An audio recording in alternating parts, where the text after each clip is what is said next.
Good Chodesh. The Chodesh Kislev today. Parshas told us. Thank you for the great feedback from last week. I want to share with you a little bit of an idea, just like in general the theme of my vad is a little bit of an eye-opener, a little bit of an idea starter, something to get people going at the Shabbos table. But we all know the power of Tefilla. And in this week's Parsha, HaKadosh Baruch Hu was telling us a little bit more about the power of Tefillah. The famous Gemara Nivama says that HaKadosh Baruch Hu is Mis'aveh, the Tefilloshin Shal Tzadikim. HaKadosh Baruch Hu has a taiva, literally, he desires the Tefillah. He didn't make the Avos HaKaros because he wanted to torture them, Chas v'Shalom. It's part of bringing out our true potential, the potential of the Avos HaKadoshim, Yitzchak and Rivka, who had tremendous nisyonos. And we too can learn from that in our own lives. In our nisyonos, we also, to realize, I could also be Omid and be Maspal to Kadosh Baruch Hu, because it's these tefillas that make us closer to Kadosh Baruch Hu. There was a mitzvah that happened when I was a bacher. Literally about 25 years ago, there was a time that there was a tremendous need for rain. Baruch Hashem, today we have tremendous rain in Yerushalayim. Kain Yirbu, Gishmei Bracha. But we had an Atziras Geshamim. And we seriously needed rain ad k'dei kach that they made a tefillas Rabbim at the Kosel. All the Rabbanim signed on it. The Klal Yisrael was coming. The streets were closed. We all were walking to the Kosel. And I was walking to the Kosel with friends of mine, Bachar from my yeshiva. There was a Yishalmi Yid that we were very close with. And I noticed on this perfectly sunny day, he's walking to the Kosel. He's carrying an umbrella with him. And I asked him, it's totally sunny. There's nothing in the forecast. Rav Zelig, what's with the umbrella? Tried a little bit of Yiddish.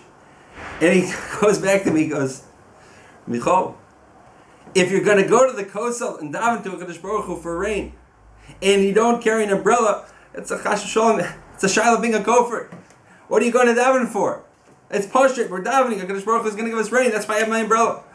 And I realized that there are some people that daven, and there are some people that really believe be'emunah shleima in the Kol Yaakov is just like the Yad Yadayim Shal Esav. Just like when a Yad hits, an Esav hits, Rachmana litzlan, we know the power, we know what's going on. So to the Yadayim, Kol Yaakov, it's just as powerful. And it rained. On the way back from the Kosel, it rained. It wasn't in the forecast, and I'm telling you, Adi Yom Hazeh made a tremendous Rosh Hashanah of what the power of Tefillah is. Later in Parshas Vayechi, we find an incredible thing. This could just illustrate the point. When it says that we all know that Yaakov Avinu, he ranked out his children, Ar Apam, by Shimon and Levi, for destroying Shechem. He didn't approve of what they did. When he goes ahead and gives his bracha to Yosef, he goes that he's giving them Shechem, Echad Alachecha, that he's giving Yosef Shechem, and that he says that he captured Becharbi B'Kashti. The Targum says Charbi B'Kashti is Salusi Uba'usi, right? When Yaakov is telling his children that Shimon and Levi, you think you captured Shechem? You didn't capture Shechem. Charbi B'Kashti, what the Targum says, is my tefillas and my bakashas. That's the cherv B'Keshes. That's the Charbi B'Kashti. That's with my bow. That's with my cherv. Because tefillah could be a cherv. Tefillah could be a keshes. It could be a bow. It's powerful. It's Paul Yeshuas. It works. When it says Vayetar Loi, Rashi says Harbi Hifsir. It wasn't that he davened and he answered. Hifsir. It means Yitzchak and Rivka poured out their hearts more than we can ever imagine. And HaKadosh Baruch Hu answered the tefillas. This power of tefillah, that's something that we're taught in this week's parsha. The power of the Kol Yaakov is it's a time right now. And our lives personally, a person has a tzar, a person could pour his heart out to HaKadosh Baruch Hu. Same time in the tzibur, we're always living in a sakana in Eretz Yisrael. We had tremendous fires last week. We had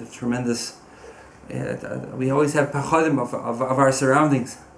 We have to not wait chas v'shalom for tzaras. HaKadosh Baruch Hu puts these nisyonos in for us to rise to the occasion.